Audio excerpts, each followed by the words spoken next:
Welcome to the Dare to Know podcast. I'm your host, Fabian Corver. Today, we are joined by James McGilvray. James McGilvray is Professor of Philosophy Emeritus at McGill University, Montréal. He has written a general introduction to Chomsky's work and edited and contributed to the Cambridge Companion to Chomsky and the second and third editions of Chomsky's seminal Cartesian Linguistics. Today, we focus in particular on his book, Chomsky, Language, Mind, and Politics. The Dare to Know podcast is now also available on iTunes and Spotify. Please check it out, and it would be immensely helpful if you could give it a 5-star rating on iTunes. The links can be found in the description of this video and also in the comment section. Professor McGilvray, welcome to the Dare to Know podcast. Thank you. Great. My pleasure. Yes. So could you maybe start off by talking a little bit about yourself? What is your background? How did you get into philosophy? And how did you become interested in the work of Noam Chomsky? And how has he kind of influenced your work in philosophy for you? Yeah. I've always been interested in puzzles. And when I left high school, which was in the Philippine Islands, and went to, of all places, one of the coldest places in the US, specifically Northfield, Minnesota, to go to college. I had decided at that time that I'd like to perhaps focus on and deal with some issues in physics, perhaps even elementary particle physics. I started out in that, but perhaps because of the course or because of my own interest in deeper questions, I eventually drifted into philosophy and started to ask questions about why things are the way they are.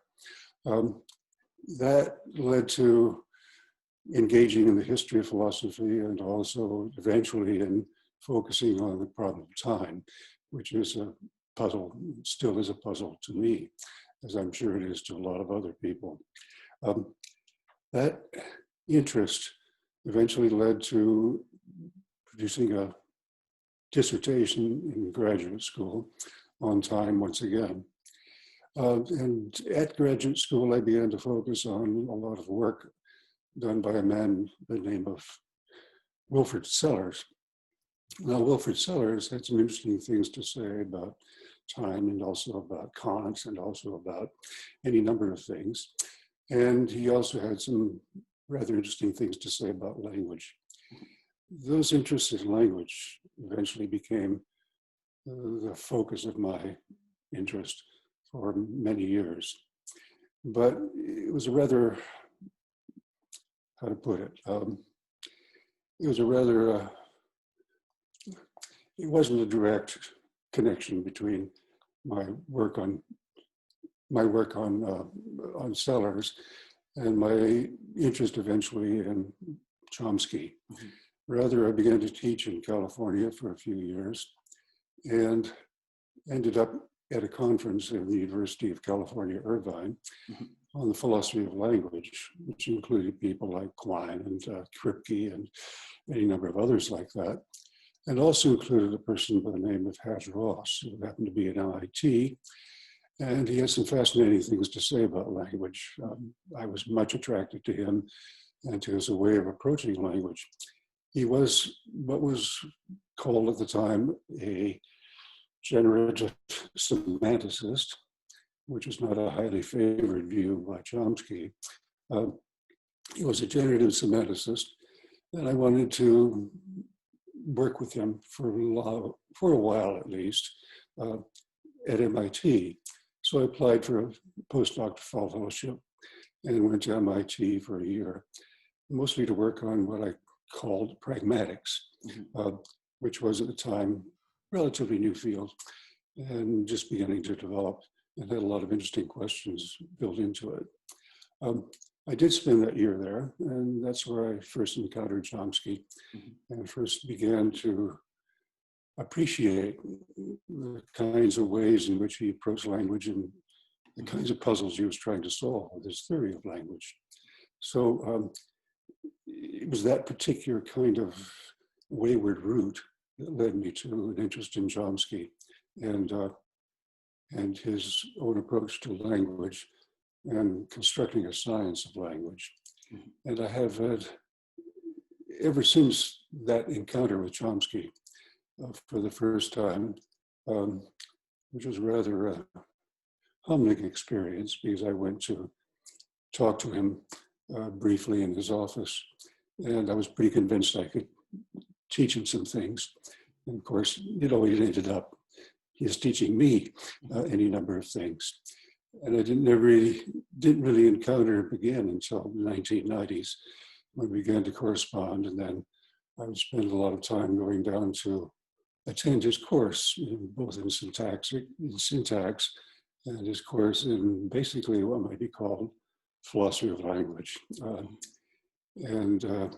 That really started the issue. That really started my interest in him in the 1990s in a far more developed way. And it's become an important focus of my philosophical interests ever since. That's the way. Okay, very interesting. Yeah. So when we focus a little bit first on Chomsky's kind of methodology, he kind of often looks at the history of science in order to understand kind of how science has developed over the centuries, and then specifically look at the methodological underpinnings. And he often, of course, talks about the works of Galileo and Descartes, and then in particular focusing on simplicity and idealization. So what is the importance in Chomsky's work and thought related to the methodological underpinnings of simplicity and idealization, and how does it show up in his work? Let's look at Descartes for a moment. He, of course, was very interested in problems of method and wrote an essay, 1637, called On the Method. And that essay had an awful lot of interesting material in it. It picked up on some of the themes that Galileo had clearly enunciated, such as pursuing simplicity in the way in which you approach any kind of physical phenomenon, and in particular issues of gravitation and the like, as Galileo understood them. Descartes' own take on the methods that were initiated with Galileo, his own take consisted in also expanding on the nature of method, and specifically on the nature of method as is understood. I think, put it this way, he was trying to get an idealization, no question about that, but his understanding was that if you're going to idealize a particular physical phenomenon or anything else of that sort in order to gain understanding of it, you had to adopt a method in order to do so. So idealization, as he understood it, had to be conceived of as an effort to, as it eventually became described by Chomsky, to engage in an effort to try to achieve descriptive adequacy and explanatory adequacy, two crucial features of Chomsky's work from the very beginning. By descriptive adequacy, Descartes, and certainly Chomsky, did not have in mind anything like describing in common sense terms the observations that one happened to have, but rather to produce a formal theory that would effectively actually capture what might be thought of as the simples of the theory and give you some kind of way of trying to understand the way in which those simples could be combined with each other in order to make compounds and the rest. So his conception of description was description within a theory of, in many cases, what could be thought of as a hidden phenomenon.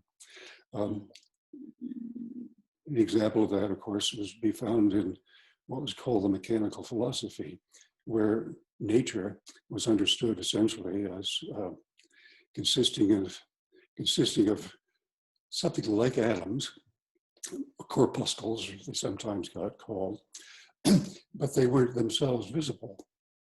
Rather, our visual systems and our observational capacities somehow managed to treat them in a certain kind of way, but not in fact the way that those things actually were. So you wanted some descriptive adequacy, meaning by that some way of actually capturing the simples or the entities of the system. He also wanted explanatory adequacy. And by that, he meant, in essence, producing answers to the puzzles that were being posed by that particular theory. Among others, and broadly speaking, how it is that we can move from an understanding of what things are as understood within the science to understanding how things are when we observe them and see them and other things like that. So descriptive adequacy and explanatory adequacy, certainly as understood in a formal theory, where formalization here consisted in making an explicit and clear understanding of what might be taken to be the nature of the entities of the theory and the kinds of things that they would do and the ways in which they would interact. So now you have descriptive adequacy, explanatory adequacy, formalization. You also want your theory to be objective, meaning by that, avoiding any kind of descriptive terms that are anthropocentric in their nature. So we describe something, for example, as an action. If you say, for example, of the behavior of a slime mold or something like that, that it is engaging in ways of seeking nutrients for itself, you're not really, in fact, talking about it seeking, because seeking, of course, is an action term, and it carries along with it notions of intention and the fulfillment of that intention by behaving in certain kinds of ways. Well, you don't want to allow notions of intention to play any particular kind of role in your objective description of the world, right? So what you're supposed to do is to use the concepts of the theory itself to try to define those concepts in such a way that you can effectively produce a non-anthropocentric view of the world. So you have explanatory adequacy, descriptive adequacy, formalization, and objectivity. You also want a degree of universality of the theory, meaning by that universality within the particular domain of the theory itself. In the case of language, for example, you don't want to have your account of language to move outside of the domain of dealing with the particular kinds of issues and questions and problems and entities that you're dealing with within a theory of language itself. So universalization doesn't mean dealing with everything in the world all over the place, but it means effectively dealing with that particular domain and that domain alone. And of course, you want simplicity. Now, simplicity is a rather hard notion to define. People who have tried to define it have used other kinds of terms such as elegance or minimalization or any number of things like that. And they have had some success in trying to actually get a grip on what this notion of simplicity is. I think the interesting thing, so far as Chomsky was concerned, was his understanding of the nature of simplification and how you're to understand what simplifying would be. If you were Kantian, you might say, well, it's a regulative ideal, something of that form. Okay? Chomsky isn't satisfied with the idea that it's a regulative ideal. And he came to that view by his work as undergraduate, actually, with Nelson Goodman. Nelson Goodman, at the time that Chomsky was attending classes at the University of Pennsylvania in Philadelphia, Nelson Goodman at the time was writing a book which eventually became called Fact, Fiction, and Forecast, in which he introduced what he called the new puzzle induction. Induction's always been an issue because essentially what you want is some sort of justification for why you project or why you're willing to make predictions about particular kinds of behaviors of things in different kinds of circumstances. And Goodman had come up with a notion that somehow he had a new puzzle for how to deal with the problem of projection or of prediction. And that puzzle consisted in fact saying, how can you possibly justify predicting something if in fact your understanding of the color of emeralds was green, but then you had you introduced the category GRU, which is the category of something being green at a particular time and at a later date being blue. So how could you effectively justify using the word green and projecting or making predictions about emeralds and their colors, and rule out using the word GRU instead, I mean, the category of GRU instead. So Chomsky, I mean, his own solution, such as it was on Goodman's part, was, well, we just don't do that. What we do essentially is just project in accordance with the predicate or the category blue or green, as opposed to GRU or anything like any combinatory predicate like that.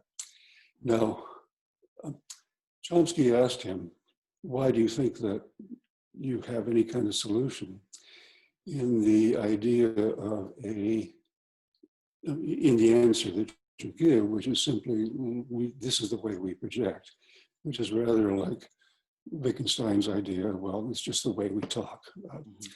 It doesn't really seem to answer the question why we project in that particular kind of way and why we feel justified in doing so. And in the way it was understood by Chomsky, it was essentially this: you have to have some kind of criterion, and you have to have some means of being reasonably confident about why, in fact, you project in one way as opposed to another.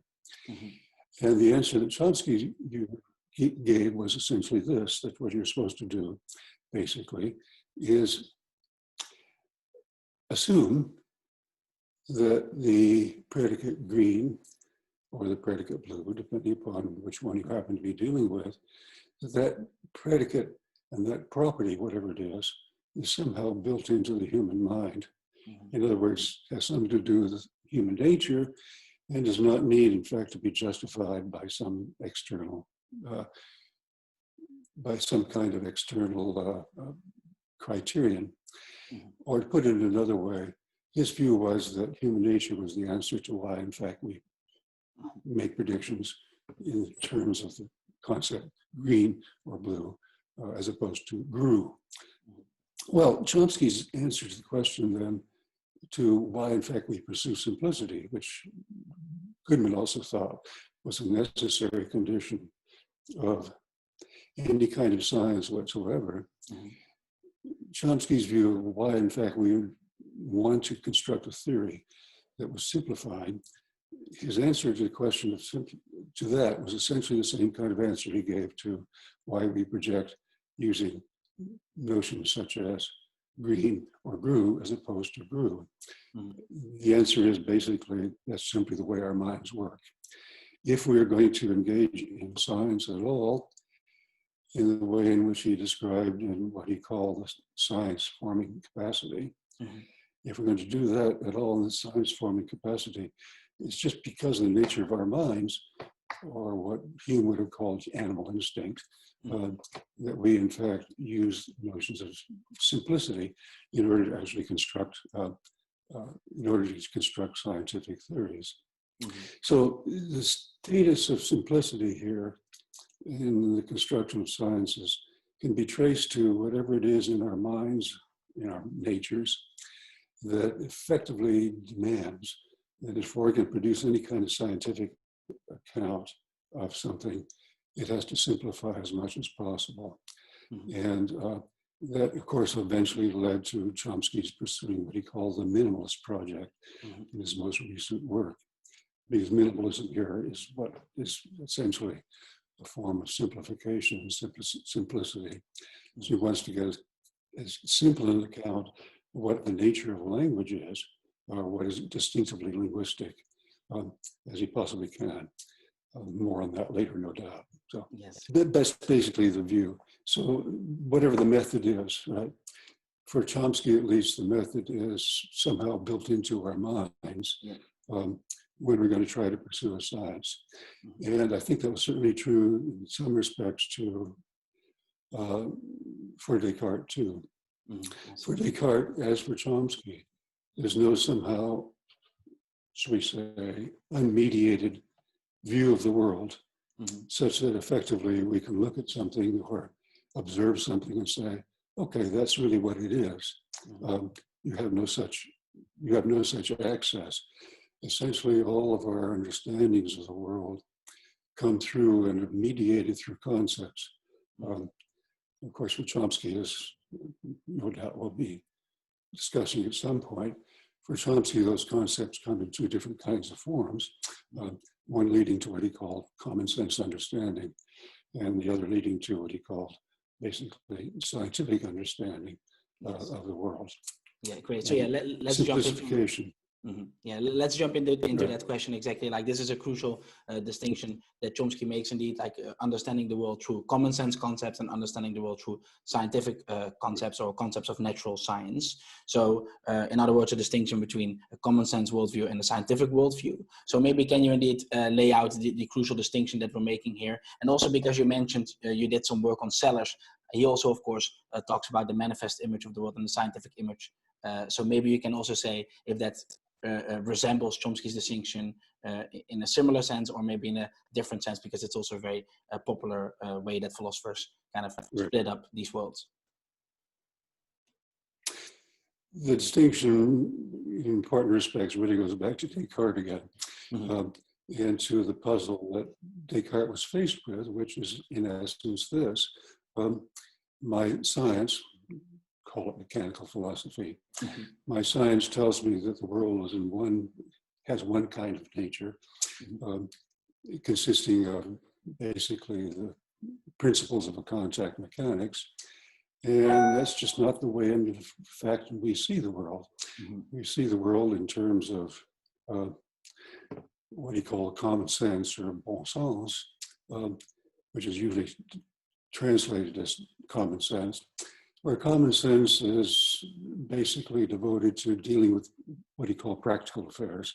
Practical affairs amounting to pretty much what Kant also had in mind, which is anything having to do with action and behavior, and fulfilling intentions and the like. So in fact, the world just doesn't seem to be the way, in fact, it appears to be, and the way in which we treat it when we are dealing with questions of action and behavior. And so for Descartes, at least, there seemed to be a pretty important distinction between those two worlds, if you wish, the world of action, and on the other hand, the world of science, as he understood it, at least. Well, Sellers picks up that distinction again in his own particular kind of way. And Sellers suggested, in effect, that because Sellers was a reductionist and basically sometimes called a scientific materialist, what he was interested in basically was trying to somehow show that the concepts of common sense could somehow be replaced with, eventually at least, the concepts of science. It was a misguided project from the start because, of course, for Sellers, a science of mind had to be a behavioristic science of mind, and behaviorism, for good reason, came upon hard times very soon, and in particular, even before Sellers was entertaining behaviorism, it came on hard times because of course, a rather important critique of B.F. Skinner's verbal behavior, written by Chomsky. But anyway, Sellers' own solution to the idea was something like this, that yes, we have two worlds in one sense at least, and that is, we can, like Kant, divide our notions of science and our theories, scientific theories, from another world, a practical world. And so the practical world somehow is not supposed to be understood in terms of concepts of science. Rather, in the same way in which Kant wrote the critique of practical reason after the critique of pure reason, pure reason dealt pretty much with science as he understood it, and practical reason was taken out of the domain of science and put into another domain entirely. So that's the kind of approach that Sellars also adopted in order to make sense of how somehow there seem to be two different kinds of things going on here. And in essence, he divided any kind of scientific issues off from any kind of practical issues by denying practical issues having any kind of bearing on the nature of the scientific understanding of the world. Chomsky's quite different. Chomsky's view of the difference between science and the scientific world and the world of common sense, I think one way of trying to capture that difference has to do with the concepts that are involved in the use that we have of common sense. Those concepts are anthropocentric, almost pretty much through and through.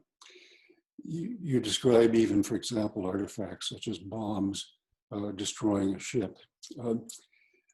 Destroy, right, has built into it notions such as intention, right? Something like, in this particular case, an evil intention to carry out on that particular ship, presumably a ship of an enemy in this particular case. And that kind of notion of intention was pretty much built into, among other things, the whole of the Aristotelian worldview.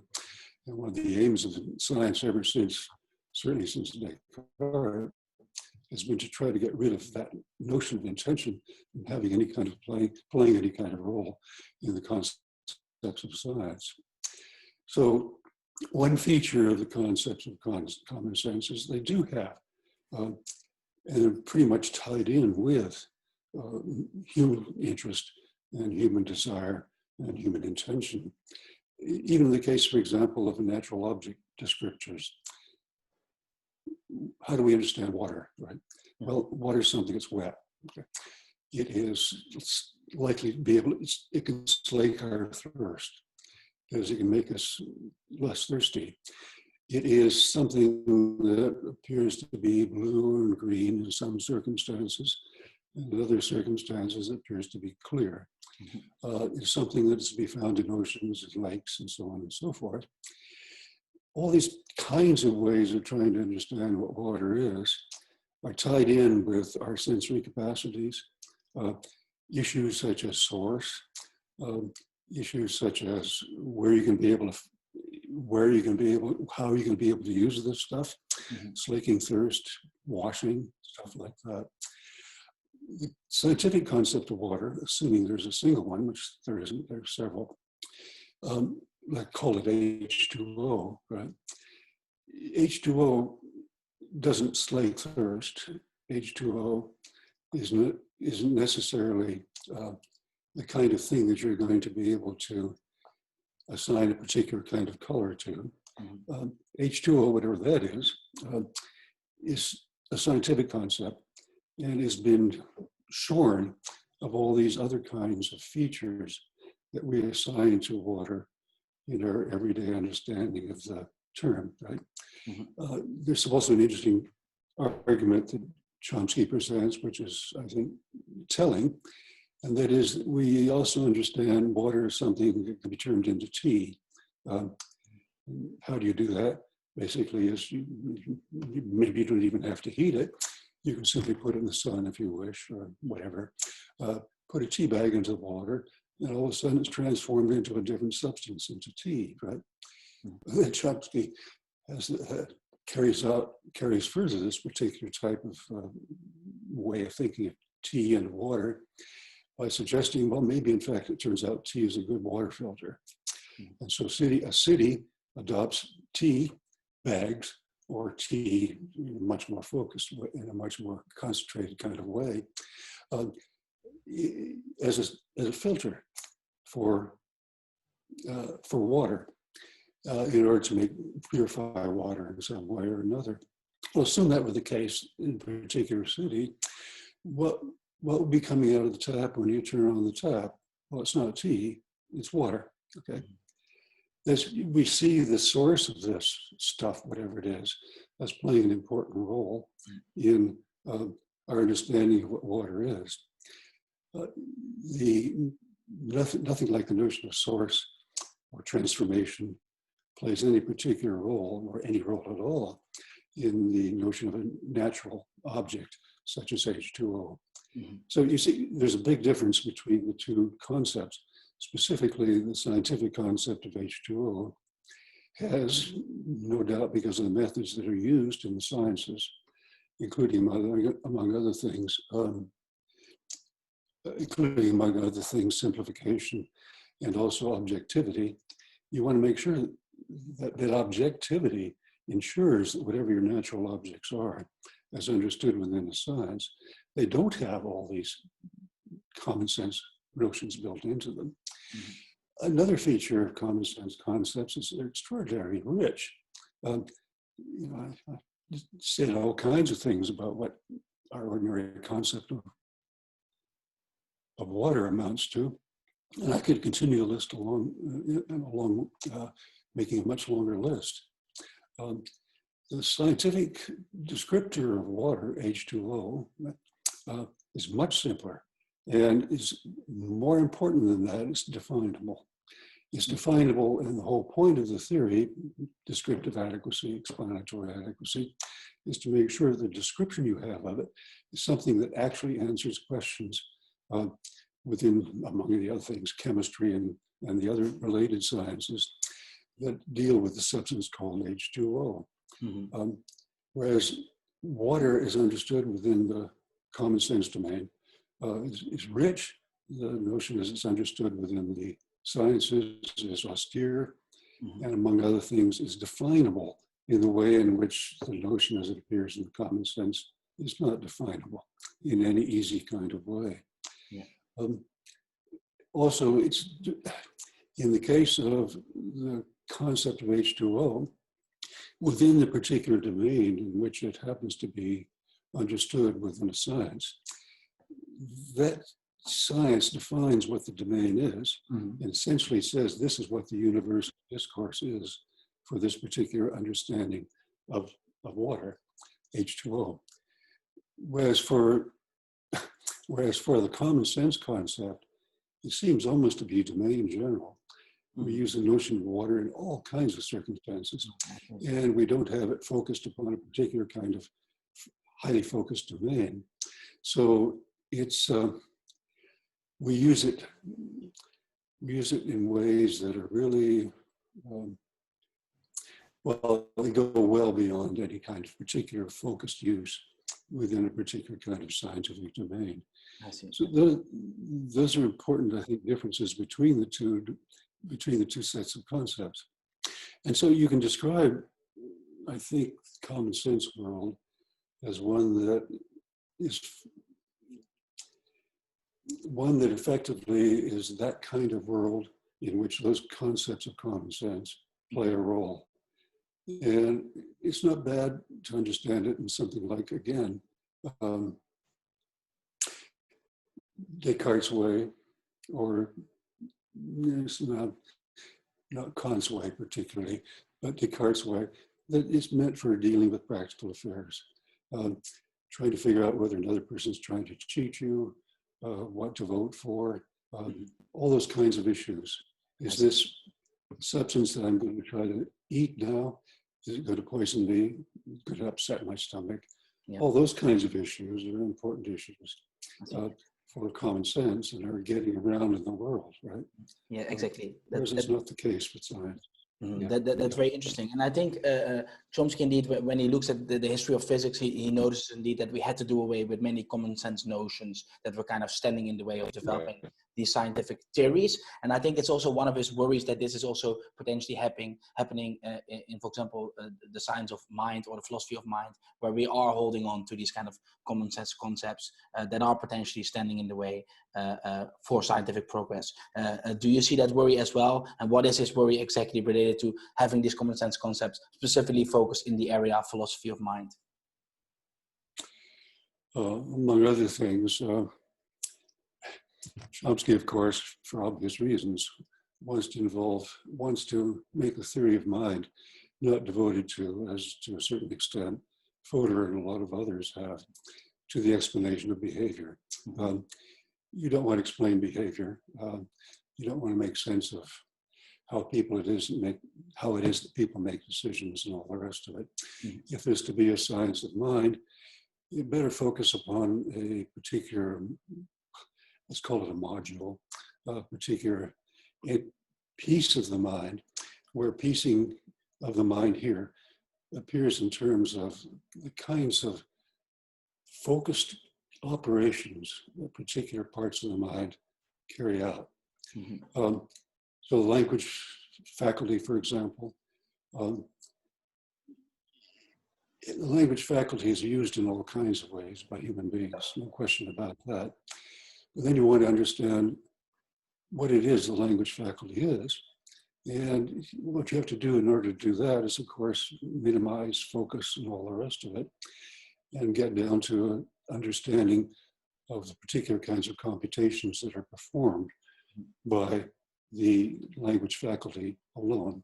That'll give you an understanding of what the language faculty is.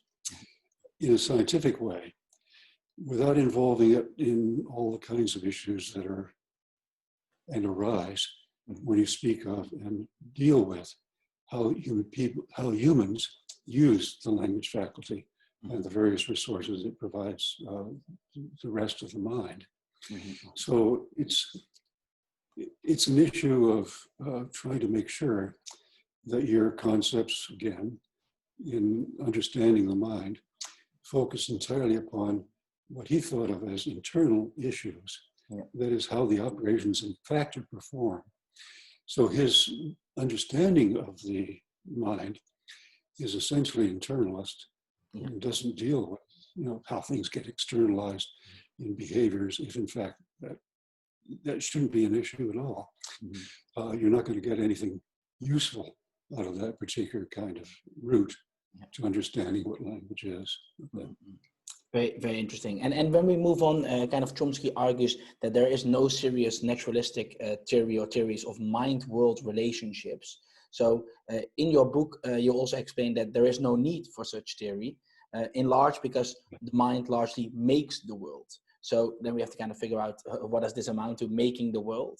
And you mentioned that this sometimes is called or labeled as a constructivist view of head-world relationships. So can you maybe explain to me what kind of this constructivist view is, and what are some of the philosophical or scientific implications by accepting the claim that our mind makes the world? So also maybe one related topic that jumps in is kind of external world skepticism, like how do we deal with those kind of worries? It's a large agenda. Yes. Okay. First, let's understand or try to get some sort of grip on why there's no notion, for example, a naturalistic understanding of how language relates to the world. Okay.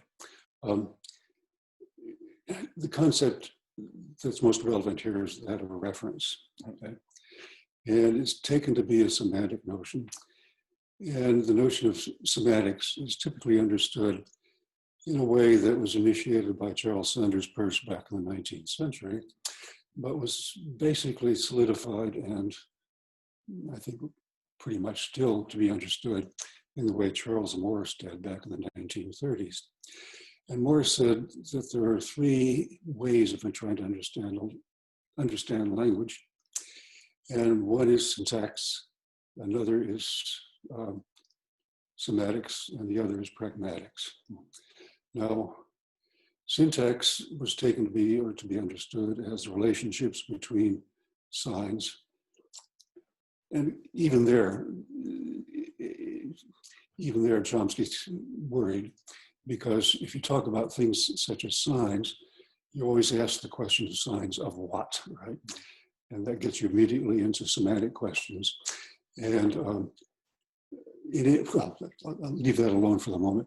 But semantics is understood by Morse, at least, was relationships between words, perhaps, or phrases and things in the world. Generally understood in terms of the concept of reference. Now, then there's another domain called pragmatics, which is the more complicated, most complicated of all, but it's taken into account syntax, signs, if you wish, and the relationships to each other, plus references to the world, semantics, and the way in which human beings use all this stuff. Well, for Chomsky, he wants to make sure that syntax is pretty much often a domain of its own. You can understand syntax as Chomsky sees it as something that enables reference by producing what might be called referring positions in sentences. Typically, they might be, for example, a proper name or a referring phrase, such as a noun phrase or something of that form. To a certain extent, it enables reference, but it doesn't, in fact, make sense of what reference is. And you don't want it to try to make sense of what reference is. Well, what is a reference? Some people have tried to define it. Fodor, for example, have tried to define it in terms of, well, basically in terms of an idea of how it is that triggering takes place in the mind. Specifically, you learn a term such as doorknob. How do you learn that term? Well, basically by being in the presence of doorknobs and somehow that triggering the concept, which is somehow developed in the mind. Fodor was, in fact, of course, a nativist, and he did hold that concepts such as doorknob were, in fact, innate. But he used the relationship between the native concept, doorknob, and whatever kinds of circumstances happen to initiate it, presumably doorknobs, in order to make sense of somehow there seemed to be a natural relationship between doorknobs in the outside world and the concept doorknob. Well, now, Chomsky's view, basically, of reference is this. It's not something that can be done, it's not something that can be done by language, nor is it something that can be done by any kind of triggering relationship. Rather, it's something that human beings do. So whatever reference is, which is a fundamental term of semantics, a fundamental notion of semantics, whatever reference is, it's something that's done by human beings instead. It's a form then of human action. And because it's a form of human action, it's not a part of the scientific domain. And there's not going to be any naturalistic account of reference as he understands it, at least, okay? So his account basically of reference is it's something people do. It's not something that can be understood as some sort of natural relationship between things in the outside world and words or phrases to be found within a language. So that's a crucial feature of the account.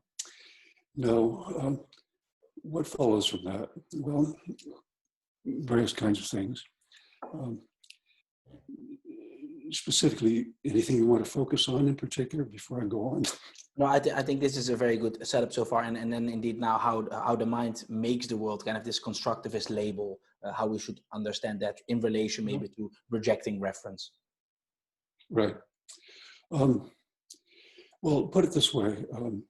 If you like Descartes, and if you like Sellers too, and certainly Chomsky and Goodman deny that there's any kind of direct relationship between the mind and the world, in such a way that effectively what we have in some kind of experience, such as seeing a red rose or something like that, any kind of real understanding of what that thing is, you're going to have to depend upon whatever kinds of resources we have available to us in our minds, where our minds here are understood as having particular types of capacities endowed by nature and not by any other means, endowed by nature to allow us to effectively understand how things are.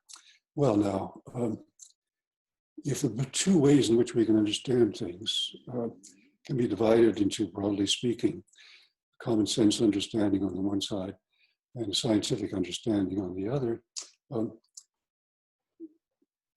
common sense understanding seemed to come pretty much for free because a lot of those concepts seem to be innate. Certainly Chomsky thinks that they are innate, not unlike Fodor in this particular regard. And because they come for free, it's very easy for us to understand other people. It's very easy for us to understand, well, not terribly easy, but assuming that our languages are sufficiently alike, and assuming our gestures are not completely out of line with gestures to be found within another particular community or the like, you're going to find that somehow you're going to be able to get a degree of convergence in the way in which people understand things within the common sense world. Now, in the scientific world, however, there's a very different story.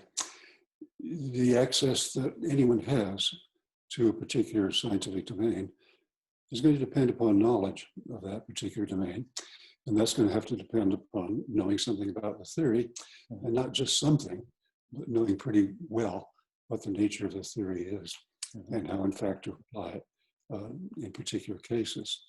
So the question arises then, okay, who has access to the common sense world? Essentially everybody. We got to use it. We have to act and behave in the world in ways in which we're going to be able to, at the very least, survive. And so those practical concepts are going to be playing a crucial role in the way in which we understand the world. Science is going to require, on the other hand, expertise, and expertise within particular kinds of ways. Now, the question arises then, okay, then how do we understand the world given those two particular kinds of understandings available to us? Well, perhaps we have to say we project that. As we project the world, we understand the world in terms of the common sense concepts. We understand the world in terms of seeing it peopled by human beings, by trees, by bushes, by homes, where all these things do serve our purposes in some way or another, or at least if they don't serve our purpose, thwart our purposes in various ways.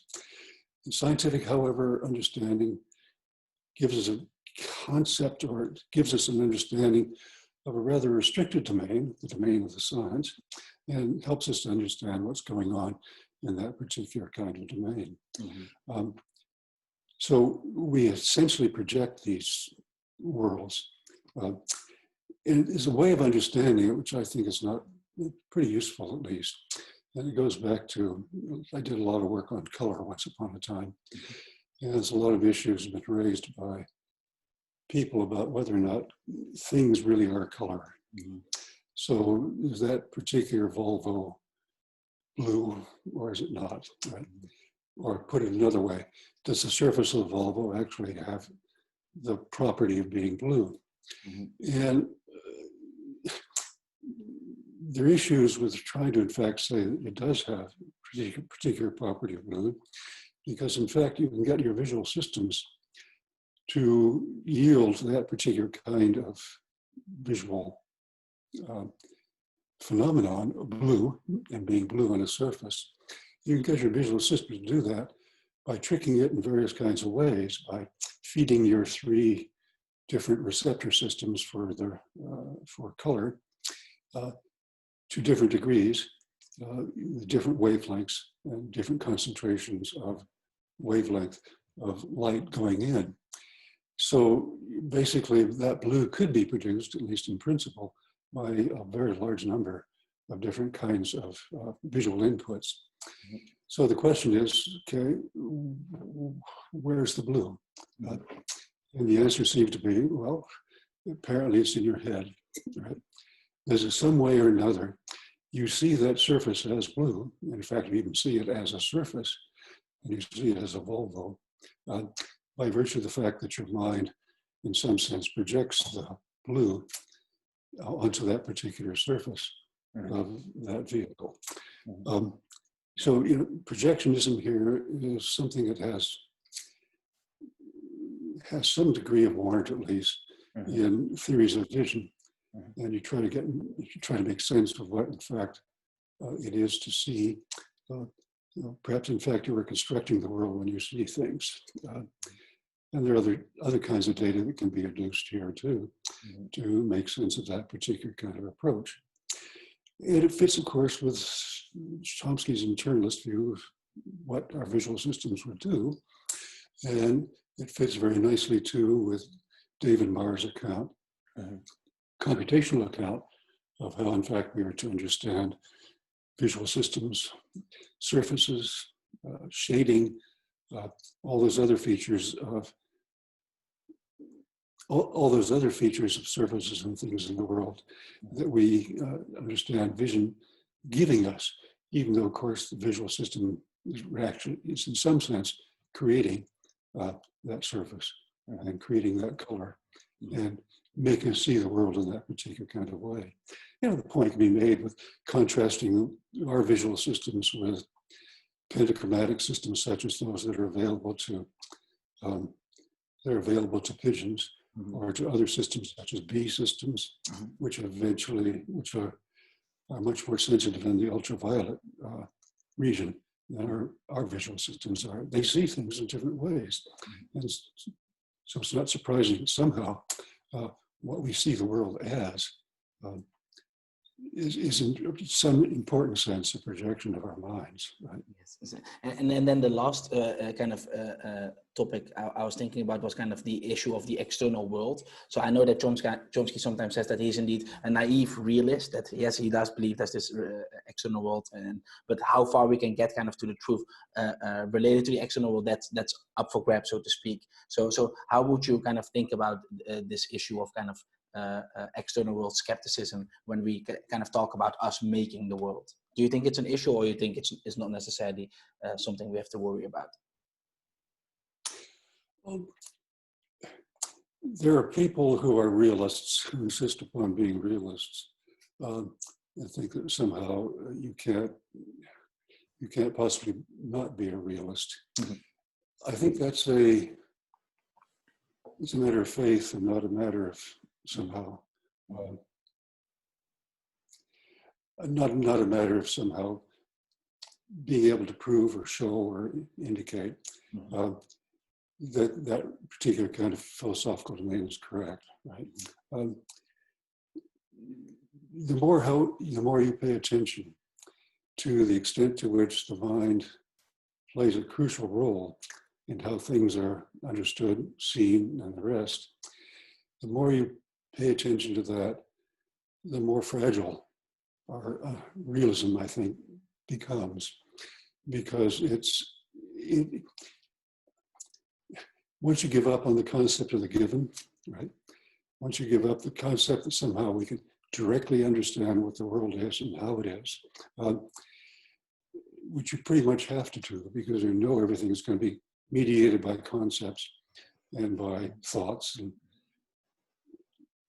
you have to focus upon the concepts and thoughts that we have available to us. And basically, there are those of common sense and of science. There may be creatures that have different kinds of conceptual systems. In fact, pretty clearly there are. They're all around us.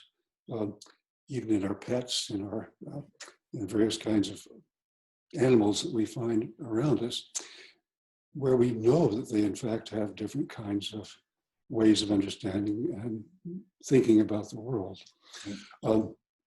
There's one crucial feature in which human beings have different views of the world too than those of other animals, and that is that we have language. So if essentially we can construct pictures, we can construct through our imagination and through our art and through various kinds of means, we can construct different kinds of ways of understanding the world. I keep wanting to say representing the world, but that's of course what's wrong, because you're not really representing the world. What you're doing is essentially creating it with all those different types of ways of understanding. That's clearly expressed, for example, by Goodman again. It was found in his Constructivism and his views that certainly in a far more developed way, in his book called The Languages of Art, where, having denied any kind of notion of the given, he is committed to the idea that, sure, what we have is a whole bunch of different types of symbol systems. For him, they did refer, but leave that alone. Different kinds of systems available for understanding the world. And the nature of those systems gives us pretty much the nature of the world. So again, projectionism and built into the idea that somehow it's our minds that construct the world, that you pretty much have to give up on any kind of serious realism here. Now you can adopt a realist attitude that goes like this. You can say, for example, something like, to justify why we in fact want to treat a particular science as giving us a particular view of the world.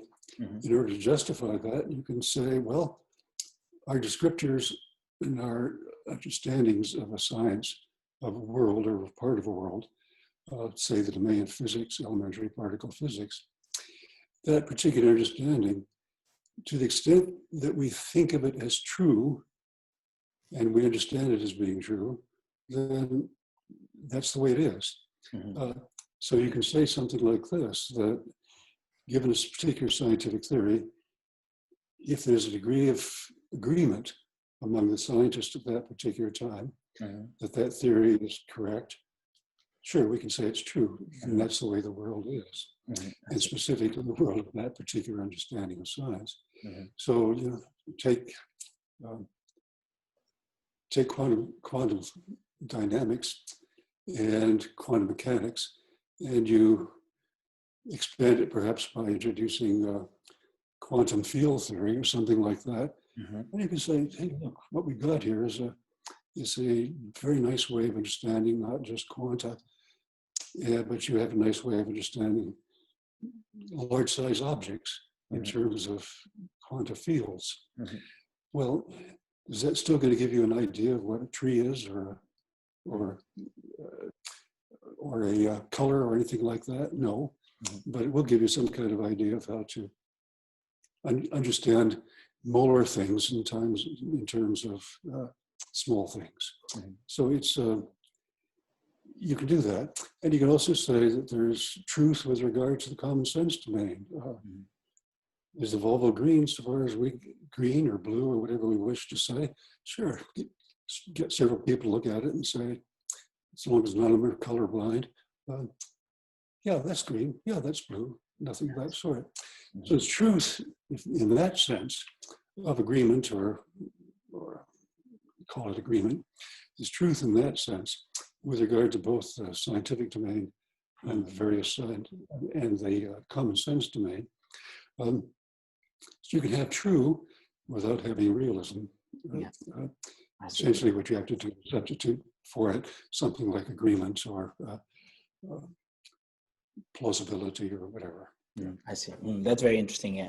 And maybe one last question related to kind of the topic of world making or the constructivist view kind of goes to the notion of representation. So Chomsky thinks it's a mistake to only think of representation as a representation of something, namely then tying it up to the externalist picture instead of the internalist picture. And then sometimes he talks about an alternative. So not going with that picture of representation of, but instead talking about innate cognoscitive powers.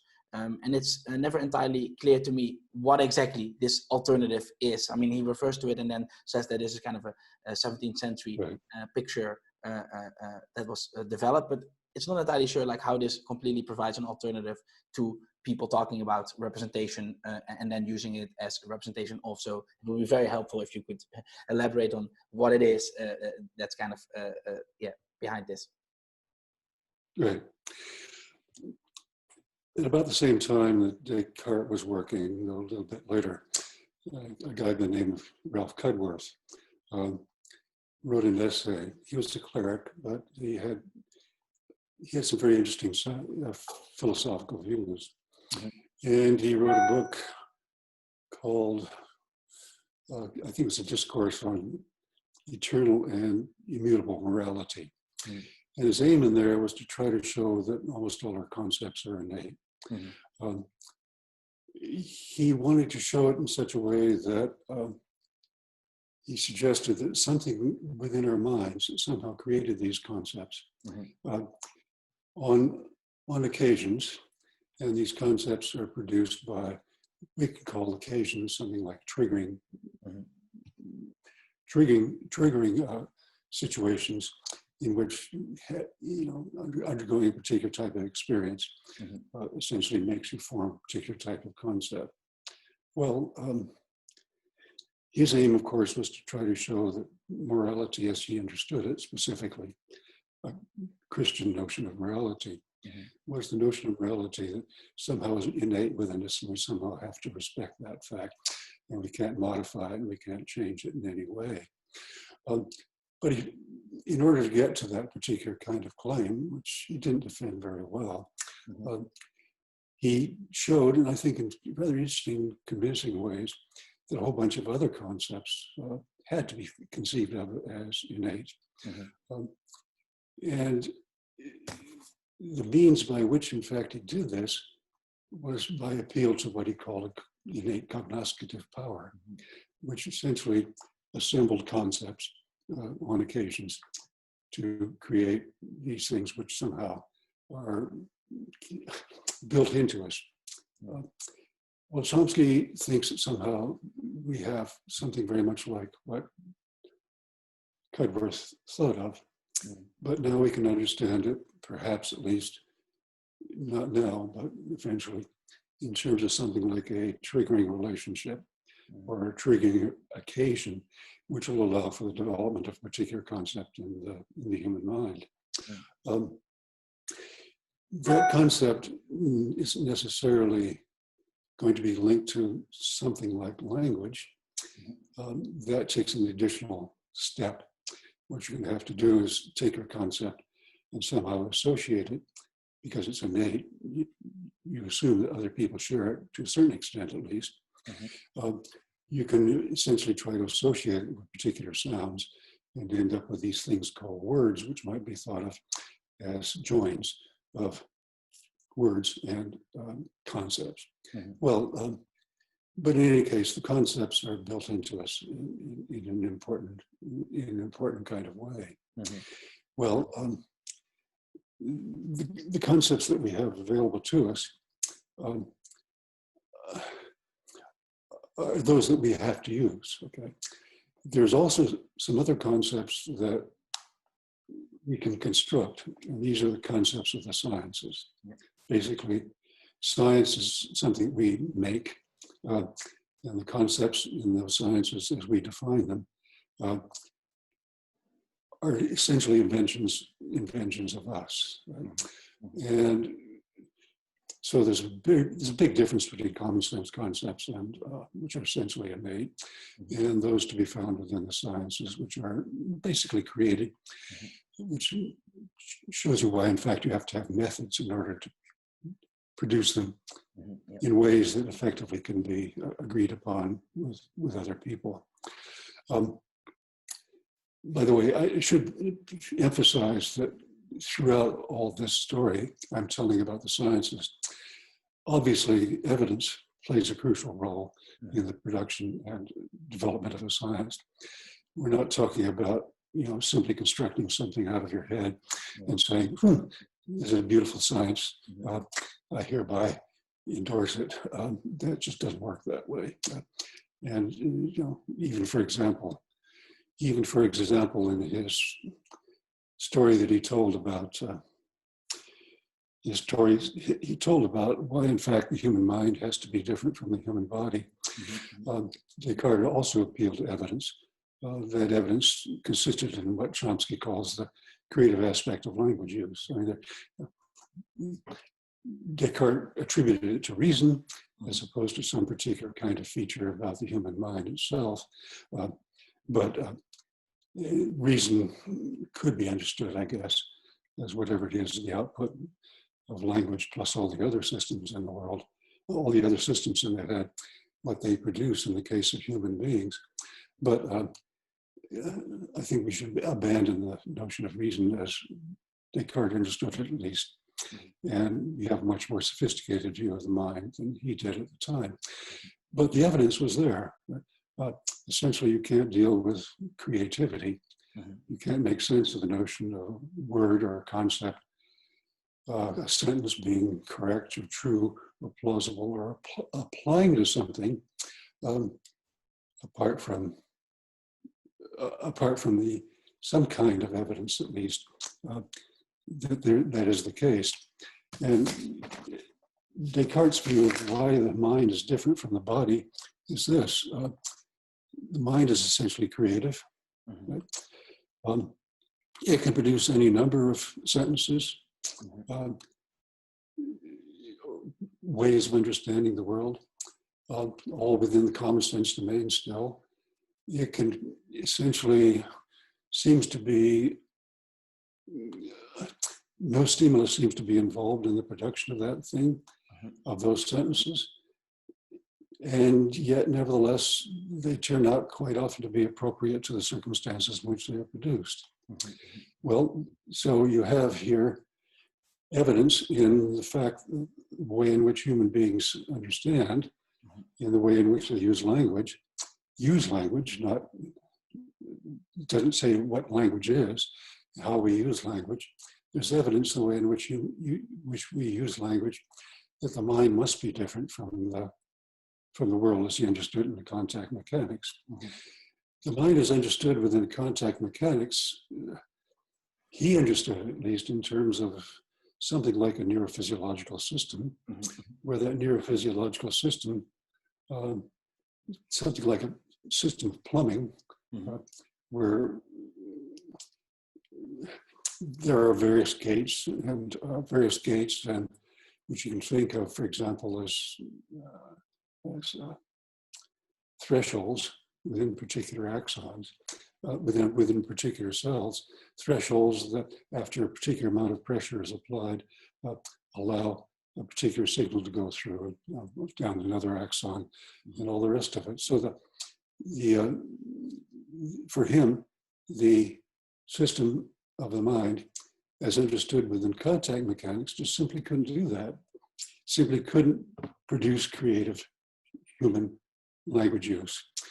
It couldn't do it because essentially it would have to be completely predictable, and the way in which creative use is not predictable, not fully predictable at all.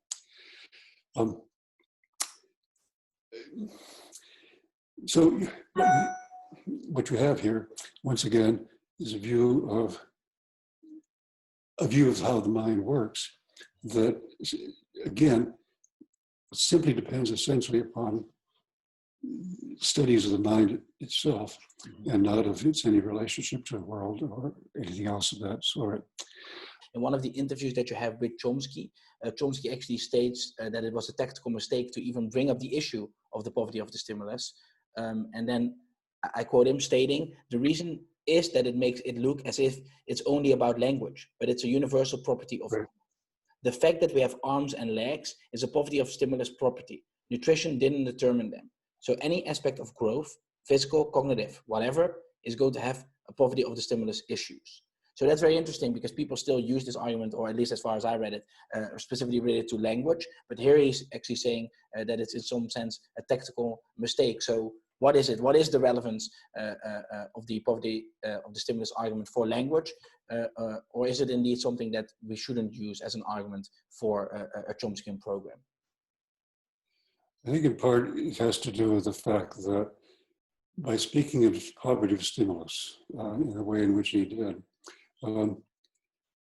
first, it ignored any kind of constraints upon what we call growth, which is his preferred notion now. Yeah. It eliminated or didn't pay any attention to what he called now third factors that play a role in growth, specifically any, should we say, laws of nature that might apply to and play a particular role in the way in which growth happens to proceed. Mm-hmm. By poverty of the stimulus, he seemed then, in his early work at least, to be focusing upon simply stimuli and something that we have innate within us, presumably, that he hopes yet to discover, which is universal grammar. Okay, and the poverty of the stimulus argument leads us to try to answer the question of how it is that children learn or acquire language in such a swift and apparently uniform and apparently staged manner, in such a way that by the time they're 3 or 4, they all have command, pretty much command of a natural language available to them. That's a surprising puzzle. And it's a puzzle that the science of language has to be able to deal with. Again, explanatory adequacy means answering or speaking to the question of how, in fact, to deal with particular puzzles. And the puzzle that animated him primarily in his early work was the poverty of the stimulus. There didn't seem to be enough input to the system to be able to make sense of how, in fact, didn't seem to be enough experience, there didn't seem to be enough time available for anything like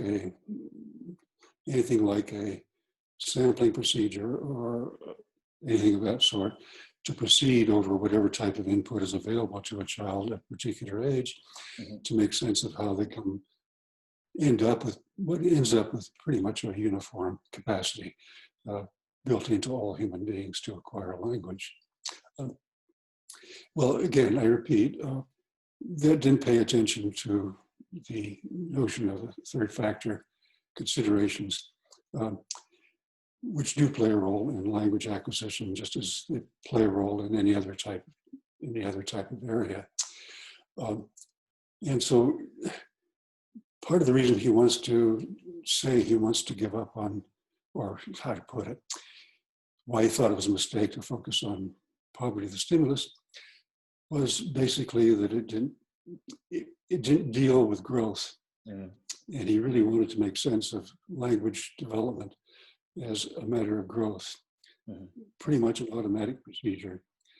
And stimuli at least began to suggest that whatever the experience or the input is, somehow that played an important role in the way in which human beings acquired a language.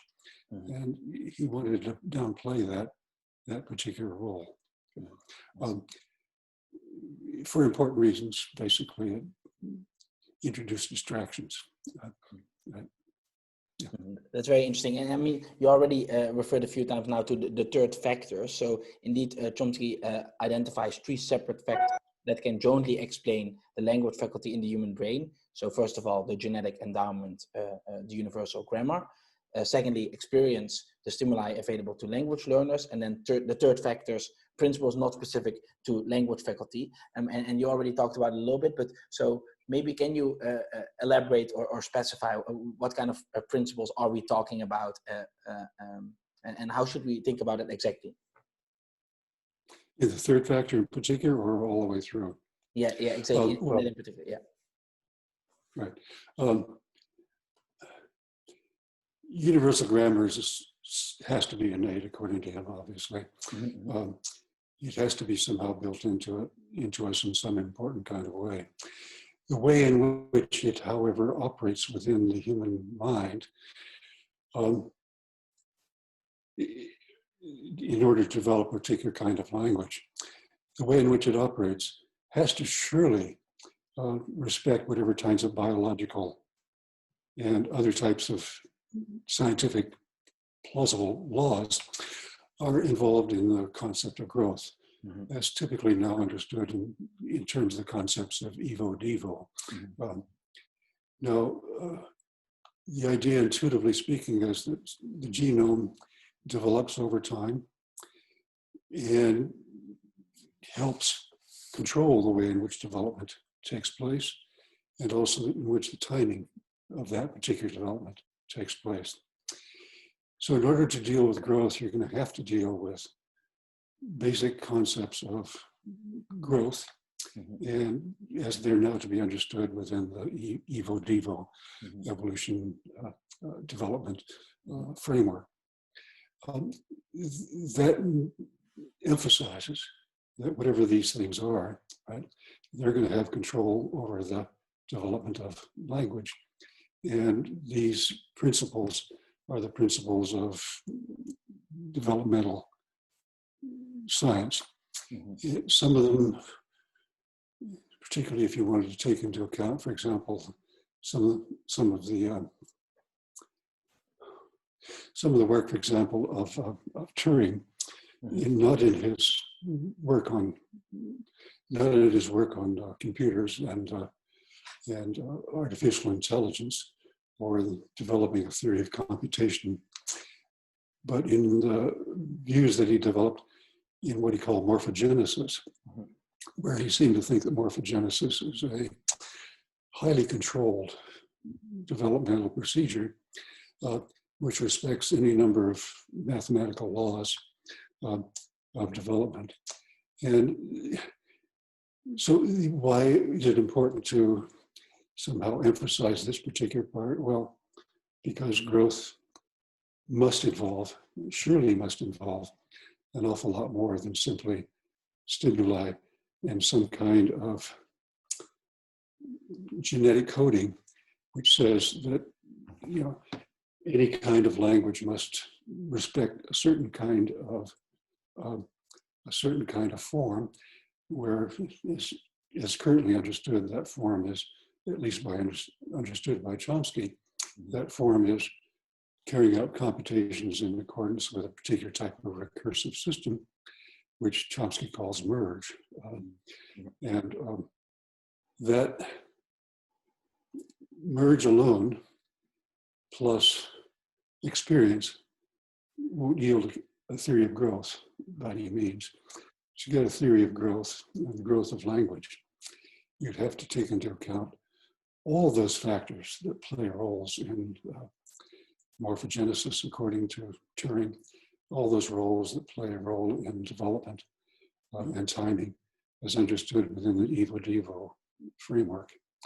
So we have a science now that deals sciences that deal with development, and you have to take them into account too in speaking to how a language develops. That's the important thing, I think. That's very interesting indeed, like how this notion of growth gets very well developed on several levels, basically. And is it also that basically he develops this notion of growth more and more, and that he also does away kind of with the notion of learning, or does learning play any role, or does he accept the role of learning anywhere in cognitive development, or is it kind of all kind of a growth story in some sense? It has to be obviously there's some role for experience. Mm-hmm. Among other things, triggering concepts, if nothing else. And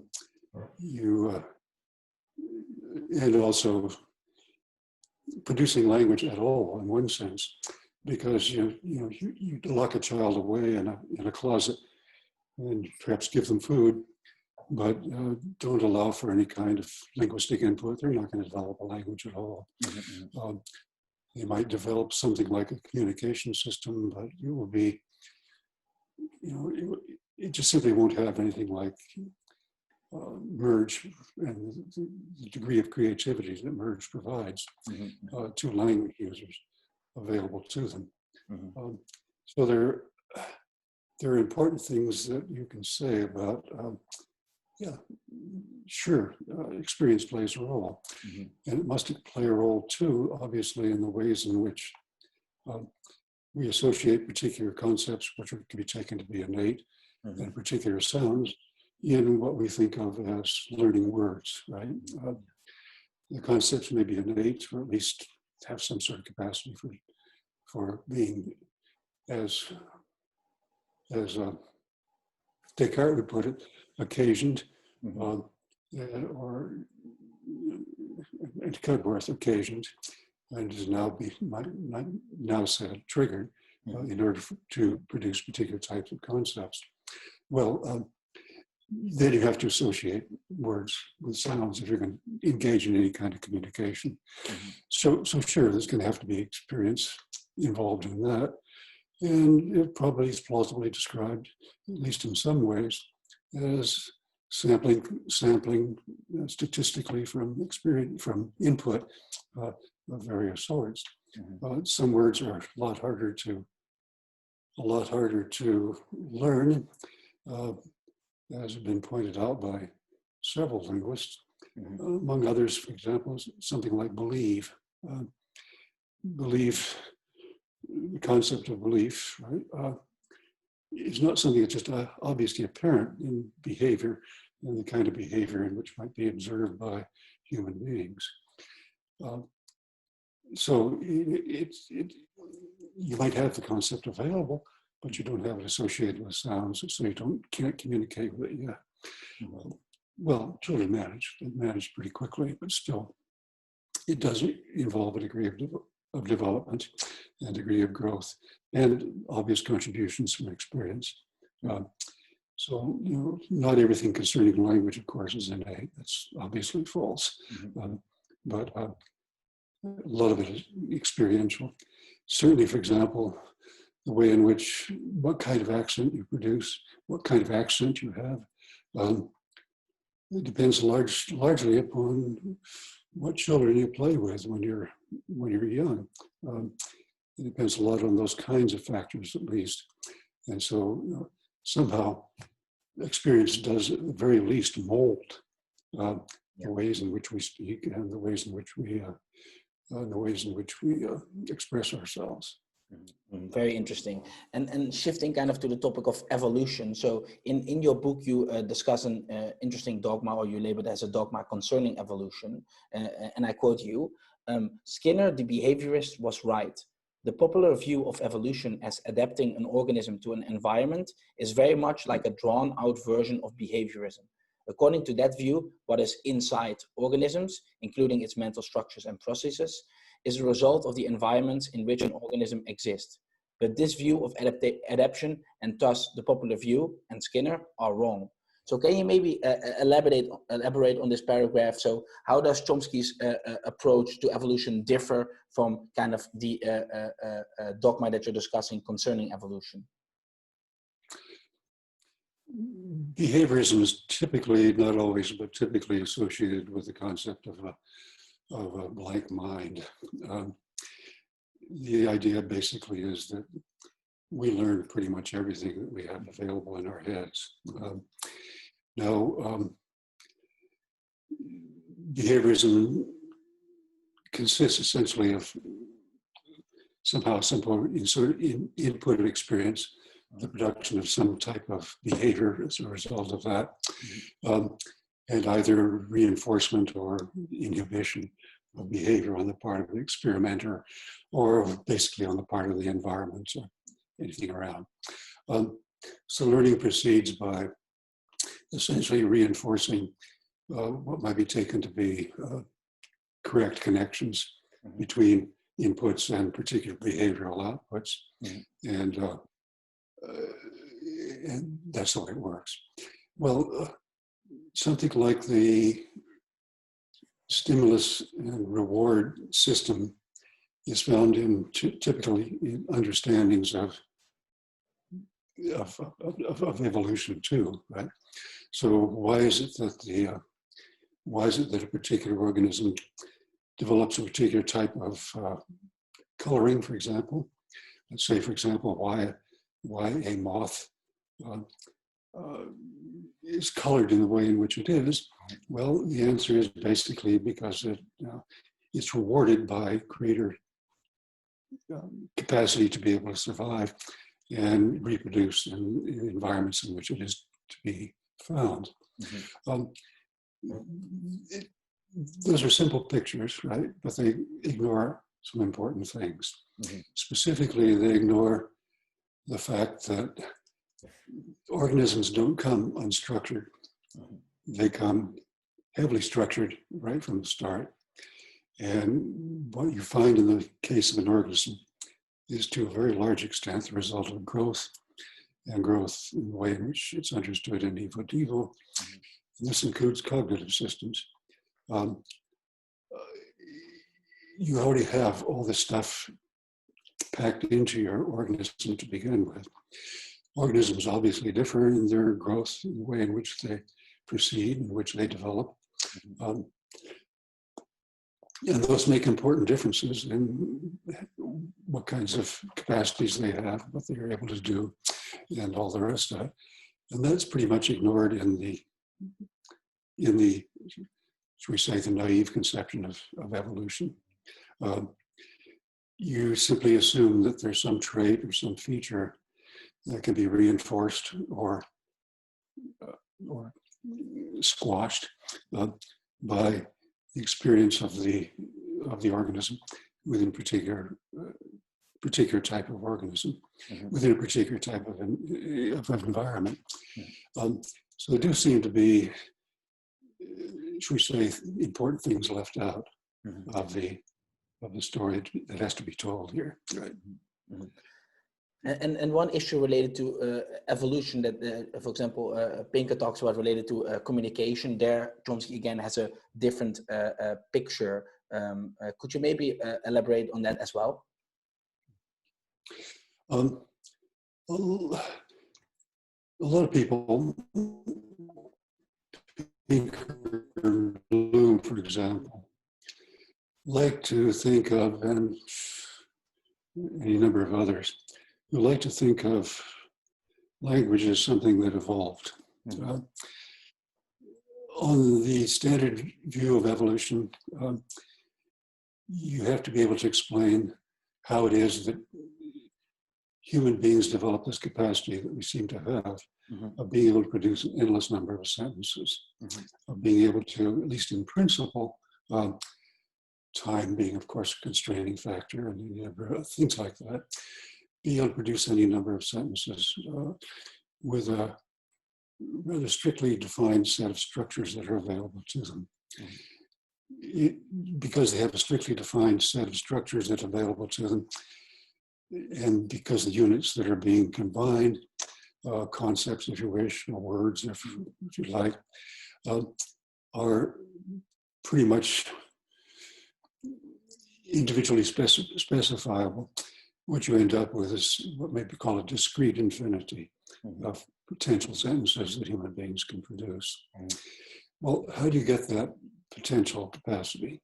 Well, you can try to say it in the following kind of way. Well, we learned through evolutionary procedure how to put one thing together with another thing, right, to get two things. Then after a little bit more training or particular experience, we learned how to put together things in such a way that we end up with three items that are put together in a particular kind of way. And then four, and then five. And then Chomsky asked the question of how do you get to infinity? Is how do you move from, I've got a way of putting together two things together, three things together, four things together, and so on and so forth. But making the leap requires a recursive procedure. And where does that recursive procedure come from? Okay. Where is it? Okay. Now, it's pretty obvious from the studies of animals, various animals, that among other things, they can't count. They can make very sophisticated judgments about the amount of volume to be contained within a particular kind of, let's say, set of dots. Remember, they can make distinctions between a scene that has 42 dots and one that has 21 dots, but they can't clearly indicate what the difference is between a scene that has 21 dots and 22 dots, okay? The moment you get beyond 7 or so, you seem to run out of capacity to be able to, in the case of language, in the case of everyone but human beings, to be able to engage in anything like the counting procedure. So we have available to us what appears to be a recursive procedure. And that recursive procedure has a result that we can now count because we have this recursive procedure available to us. Well, question, did counting come before language? Plausibly, language came before counting. So the important question is not trying to figure out how exactly we develop capacity to count, but how we in fact develop the capacity to produce endless numbers of sentences and have particular types of hierarchical structure built into them.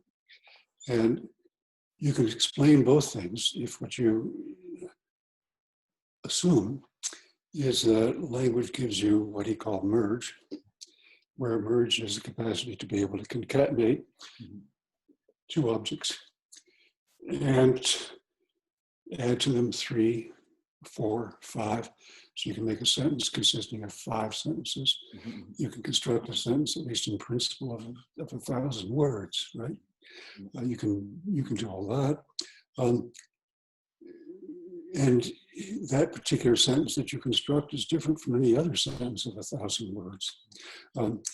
Probably has a different structure, obviously has different elements within it, different words, concepts, what have you. But you can explain all that if you provide the human mind with a recursive procedure, which can take what he calls word-like elements. I guess you could say conceptual items or something like that. Word-like elements, conceptual items, and put them together in endless numbers of hierarchically constructed conceptual arrays. Those things that we think of as sentences or expressions are expressions of those particular arrays as they are to be found when they're articulated in the sounds that we use and associate with particular conceptual items. Okay? So language seems to have come first, and it seems to have come as a result of this production of this particular type of recursive system. Where does that come from? Can you explain how you got it by some type of procedure of going through 1, 2, 3, 4, 5, 6, 7? It seems difficult. What you need to have is some way of getting to the leap, right? Yeah. And so what you want to have is some kind of, and here he adopts something like a saltationist view, that you have to make a jump. A saltationist view of evolution, which suggests that, perhaps as a result of a single mutation within a single individual, with reading capacity, obviously, we produced within that particular individual a way of combining concepts in ways that obviously human beings have found to be highly useful. Because we have it, we can develop cultures. We can, we can do all kinds of things, including even constructing the rudiments of a science, because we have language available to us. And assuming this breeding pair and this breeding individual can pass it on to other individuals, perhaps eventually then they can develop some kind of way of communicating, because what they do is might associate sounds with particular concepts or something else of that sort. But what's crucial is having some way of constructing these conceptual arrays in infinite number, and in such ways that effectively they can provide us thoughts, what we think of as thoughts, that go far beyond anything that is available to any other type of organism of which we're aware. Okay? So it's that you need to introduce this recursive system, and basically perhaps it's simply as a result of a single mutation in a single breeding individual. Obviously, a lot of speculation there, but it has some plausibility, because it does seem as if, in fact, the migration from Africa and the extraordinary growth in religion, science, and any number of other astronomy, as it was understood back then, extraordinary growth in understanding in those various kinds of ways. Art seemed to have had something to do with the development of a conceptual system available to what appears to be only us as human beings. Very interesting. So, maybe in fact it even makes sense of why, in fact, Homo sapiens sapiens developed in the first place. Maybe language made, in some sense, Homo sapiens sapiens. Very, very, very fascinating. Yeah, so Professor McGilvray, this has been an amazing conversation. So thank you so much for your time. Do you have any parting words to the audience? Reading Chomsky is a delight. I highly recommend it. If you are at all like me and interested in the history of philosophy and in dealing with puzzles and in having puzzles presented to you, Chomsky is a great resource. And one of my favorite books, at least, is what he called Cartesian Linguistics. And it is it's a challenging read, but now after, I think, something like 20 times of reading it, I still learn from it, and it's well worthwhile. But it's not just that alone. Read any of his stuff, Great. or listen to his podcast. Yes, great. Thank you.